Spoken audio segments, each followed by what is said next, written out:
This episode is brought to you by CuriosityStream. CuriosityStream is a subscription streaming service that offers over 2,000 documentaries and non-fiction titles from some of the world's best filmmakers, including exclusive originals. So, look, you don't need me to tell you that there's going to be lots of war content on CuriosityStream. World War II, the Nazis, pretty much, well, anything from the 20th century. Before that, after that, it's all going to be on CuriosityStream. The best thing is for you to go see for yourself. I think there's pretty much zero chance you're going to go over to it and be like, wow, I wish there was more stuff about 20th century war. CuriosityStream is available on many platforms: web app, Roku, Android, Xbox One, smart TVs, iOS, Chromecast, Amazon Fire, Amazon Kindle, Apple TV.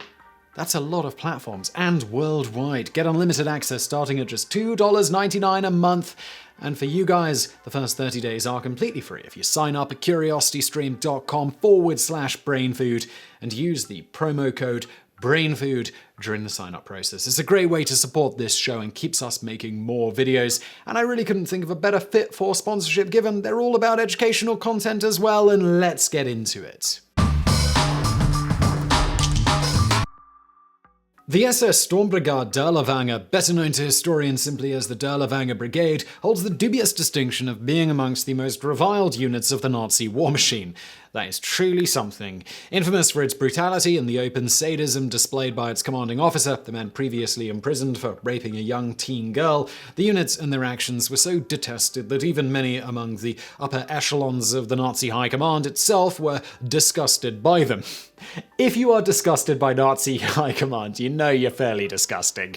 So, how did this unit come to be? Why were they so particularly brutal? And why were they allowed to continue with their horrific acts that horrified pretty much everybody except for themselves? Officially, the 36th Waffen Grenadier Division of the SS, or more aptly under SS control, they were formed in 1940 as an indirect response to an order from Hitler to bolster German manpower with convicted criminals, initially those convicted of minor crimes. However, as the war went on and Nazi Germany became desperate, the ranks of these battalions became decidedly more eclectic, with some, like the Dirlewanger Brigade, filling out their ranks with the worst of criminals, as well as mental institution patients. And this is obviously gonna go great. Considered by many to be a death sentence, these units were often tasked with the most dangerous jobs that the Wehrmacht could think of, such as acting as shock troops in losing battles or marching across minefields to clear them. Any of these soldiers who refused were simply shot dead on the spot. When they weren't being thrown into the meat grinder, staff battalions were forced at gunpoint to perform backbreaking manual labor and could expect to be executed for even minor infractions. Men who found themselves serving in staff battalions additionally had no rank and fought wearing plain uniforms. The payoff, however, assuming they managed to survive, was that if they served with distinction, they could potentially have their criminal records expunged and even be given more traditional ranks and reassigned to units that weren't more or less just suicide squads. With these staff battalions, however, one unit distinguished themselves via a level of brutality that would make even the most twisted of minds squeamish, something the upper echelons of the Nazi war machine found to be particularly beneficial for the war effort. You see, having a rabid dog at their disposal came in handy in certain situations. And incidentally here, it's not totally hyperbole. It's noteworthy that one tactic the Dirlewangers used was to release starved and abused dogs among civilians, with the dual benefit of some good family-friendly fun for the soldiers getting to watch the dogs tear people apart, as well as to instill the appropriate fear in the rest of a local given populace as to what would happen to them if anyone further stepped out of line. This brings us to the commanding officer of the Dirlewanger Brigade, Oskar Dirlewanger, a close friend of Lieutenant General Gottlob Berger, one of the 12 apostles of Heinrich Himmler, aka the architect of the Holocaust. Dirlewanger had previously served in World War I, where he was wounded 6 times and otherwise seemed to have served with distinction, rising to the rank of lieutenant. However, after the war, the official report on the man noted he had become, to quote, mentally unstable, violent, an alcoholic, and an abuser of drugs. In his time between the world wars, he took part in various things like suppression of the German Revolution, got his doctorate in political science, and was frequently convicted of various crimes, such as embezzlement. Things got even more serious when, in 1934, he was convicted of raping a 14-year-old girl, then immediately after stole a government car and promptly crashed it, as he was quite drunk at the time. He was then imprisoned for a couple of years before being released. Rather than live as a law-abiding citizen from there, he almost immediately was convicted of sexual assault once again. At what point are we like, let's just, throw away the key? Having friends in high places, such as Gottlob Berger, however, comes in handy, and not long after he managed to get released and then went to fight in the Spanish Civil War under General Francisco Franco. Thanks to his service during that war, when he went back to Germany, he was reinstated and eventually given a group of criminals to command. His unit was initially composed of a few dozen of these individuals, including poachers, the idea here being that their tracking and hunting skills would translate well to hunting and tracking resistance members and fleeing Jews. Thanks to their success towards this end in the early going, the Dirlewanger Brigade grew out over the course of the war to comprise 4,000 men at its peak, a group whose numbers eventually included some of the worst of criminals, as well as men deemed mentally unstable, including asylum patients. As I said earlier, how on earth could this go wrong? Dirlewanger took full advantage of his position as leader of this ethically challenged unit, engaging in acts of cruelty on just an incomprehensible scale. Beyond the aforementioned rabid dog tactic, another even more horrific was gathering together very young girls, stripping them all naked, whipping them to near death, and then injecting them with strychnine. After this, it was reported that he and his men enjoyed, among other things, watching them convulse to death. Another tactic was to gather groups of people and cram them into a building, then set it on fire. Anyone who fled the building after it was set aflame would be immediately shot. Beyond these sorts of more elaborate methods, the Wangers were also known for terrorizing local civilian populaces via gang rapes, beatings, robbings, extortion, indiscriminate murder, gutting children in front of their parents, etc., etc. Naturally, even some of the most ardent Nazi ideological supporters got a little squeamish at some of these acts, leading to frequent calls for Dirlewanger's arrest, or at least the reassignment of the Wanger Brigade to the front instead of overseeing civilians. In fact, at one point, SS police judge advocate Gord Morgan was so fed up that he took it upon himself to issue a warrant for the arrest of Dirlewanger. Naturally, Dirlewanger appealed to Berger, who in turn appealed to Himmler on Dirlewanger's behalf, reasoning to Himmler in a letter defending Dirlewanger's actions, "Better to shoot 2 Poles too many than 2 too few. A savage country cannot be governed in a decent manner."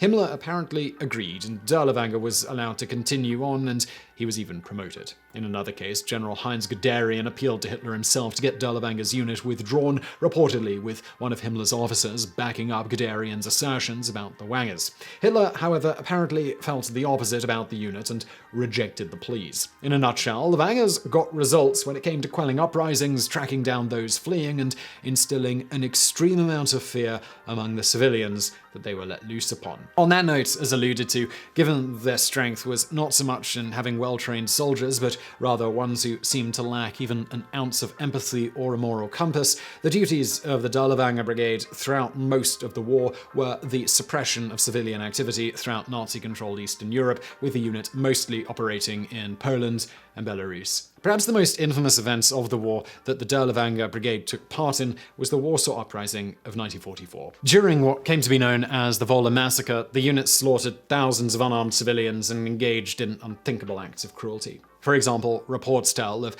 Dirlewanger and his men burning hospital patients alive, gutting screaming women in front of their families, and killing an entire preschool full of children with bayonets and rifle butts. So you might wonder why this instead of shooting the kids? German army sapper Matthias Schenk describes this last event and the reasoning behind the method of killing as such. After the door of the building was blown off, we saw a daycare full of small children, around 500, all with small hands in the air.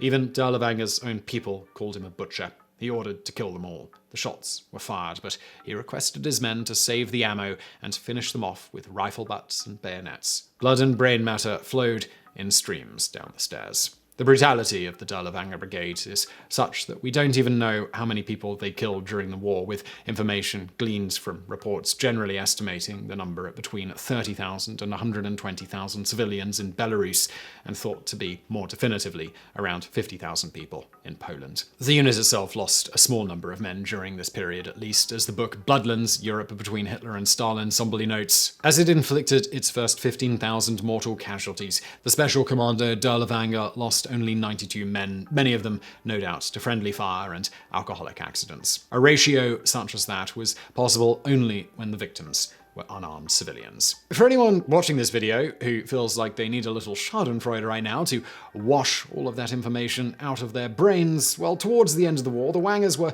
forced to go up against non-civilians in the form of the Soviets, and, well, let's just say the Red Army saw to it that these bastions of humanity were held accountable for their crimes, almost completely and extremely rapidly wiping them out, down to just a couple of hundred survivors. And the only thing that I would have done differently there is make their wiping out a lot slower and more painful. That said, although it was the Soviets, I'm sure they were pretty mean about it.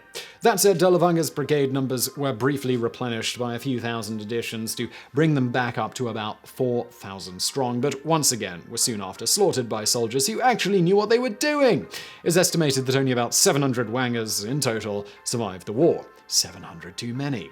As for Oskar Dirlewanger, after his unit was decimated the second time, he promptly swapped his uniform for civilian clothing, fled, and started going by a different name. Thankfully, he was recognized by a Jewish concentration camp survivor while staying at a hunting lodge not long after. French soldiers promptly arrested him on June 1st, 1945. Now, officially, Dirlewanger died about a week later of injuries sustained prior to being captured in southern Germany. However, this is largely thought to just be a story to protect a handful of Polish guards at the prison that he was being held at. You see, these men allegedly took it upon themselves to beat Dirlewanger until he promptly died of the wounds he sustained before being arrested. Oh no, what a shame. And I really hope you enjoyed at least that ending. The rest of this video was just horrible. So, well, yeah, at least he got beaten to death. If you did like it, smash that like button. Please do check out Curiosity Stream. And thank you for watching.